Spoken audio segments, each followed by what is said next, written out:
मित्रांनो, कधी ओला दुष्काळ तर कधी कोरडा दुष्काळ. आज ह्या ओला दुष्काळाचं संकट ह्या शेतकरी राजावर येऊन कोसळलं. आज प्रत्येक गोष्ट त्याची पाण्यात आहे. ना खायला अन्न, ना झोपायला जागा, ना न्यायला वस्त्र. प्रत्येक गोष्ट आज त्याची पाण्यात आहे. पण त्याची कोणालाच काही घेणं देणं नाही. कोण म्हणतं ह्यांनी कर्ज काढलंच नसेल, कोण म्हणतं कर्जमाफी कशाला, फक्त 2 लाख एवढीच कर्जमाफी. अहो, काहींनी धंदा आणि व्यवसाय करण्यासाठी 10-10 लाख 7-7 लाख रुपये कर्ज काढून कोणी गायी घेतल्या, कोणी काही धंदा टाकला. पण त्याच्यातही या पाण्याने सगळा पैसा पाण्यात घेतला. त्यानं काय करायचं? घेतलेलं कर्ज फेडायचं की हे पाणी पाहून झालेलं नुकसान पाहून आत्महत्या करायची? आहोत तेव्हाच ह्यांना काय, त्या पुढारी लोकांना आणि त्या नेत्यांना काय बसून मतं आम्हीच देतो, निवडून आम्हीच ह्यांना देतो. ज्यावेळेस शेतकऱ्यांवर आणि प्रत्येक व्यक्तीवर संकट येतं त्यावेळेस हे हात वर करतात.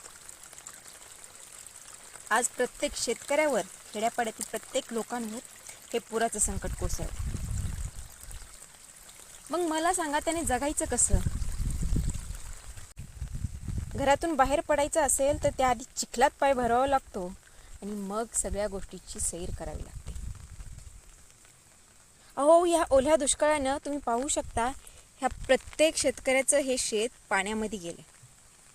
तिकडून तुम्ही तूर, उडीद, ऊस, प्रत्येक गोष्ट आज पाण्यात आहे. सोयाबीन झालं, प्रत्येक गोष्ट शेतकऱ्याची पाण्यात आहे. कसं जगावं हो त्यांनी?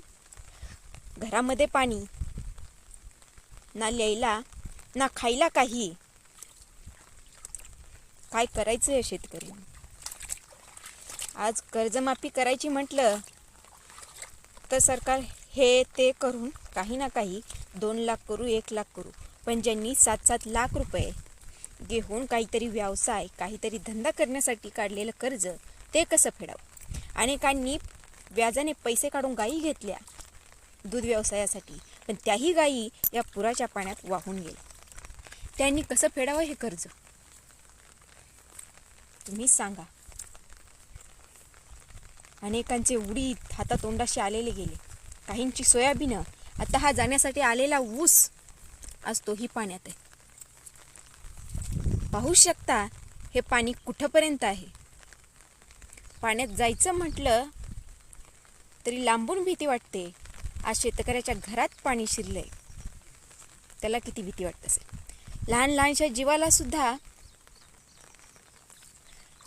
जीवाला सुद्धा या पाण्याची बघून भीती वाटायला लागली. खरंच आपण जगतोय की नाही या पाण्यातून, हाच विचार प्रत्येकाच्या मनात आहे.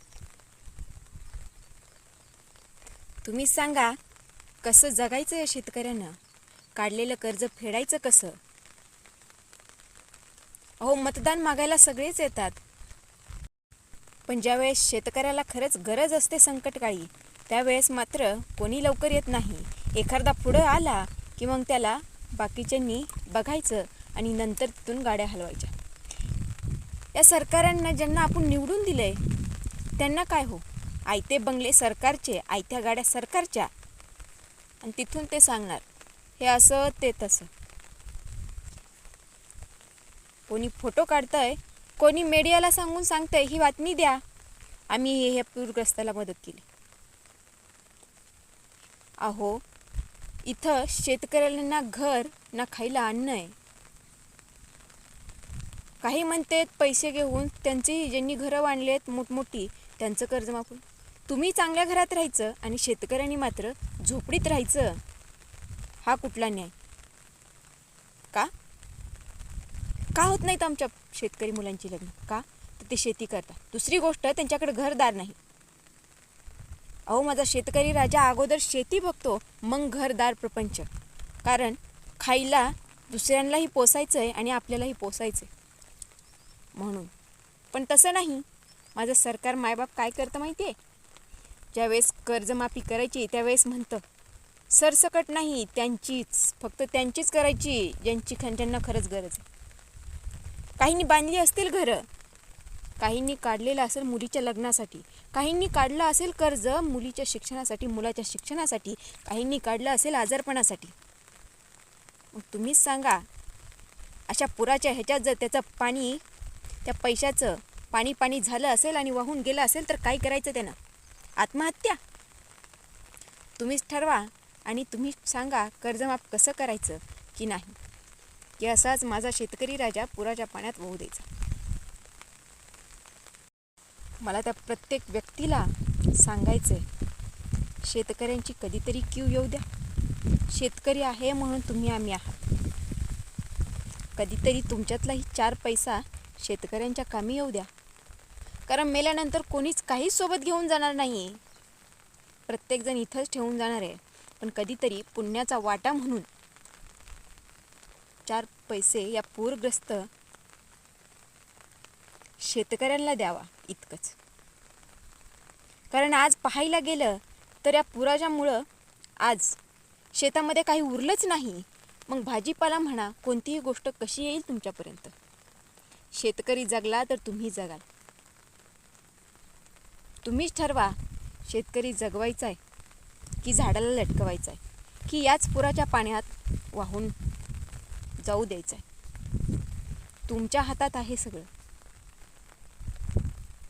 शेतकरी जगला पाहिजे की गेला पाहिजे, कर्जमाफी झाली पाहिजे की नाही, हे तुम्हीच ठरवा. कारण जगणं आणि मरणं आता वरच्याच्या नाही, पण तुमच्या हातात आहे इतकंच. एका शेतकऱ्यांची ही व्यथा तुमच्यापर्यंत पोहोचवण्याचं एवढंच काम. कारण शहरातल्या लोकांना माहिती नसतं की गावाकडे कशी परिस्थिती असते. ही आहे खरी गावाकडील परिस्थिती. हा कारखान्यात जाण्यासाठी आलेला ऊस आज पाण्यात आहे. उडीद, सोयाबीन ह्या गोष्टी तर गेल्याच. आता काय करायचं, काय या शेतकऱ्यांना तुम्हीच सांगा.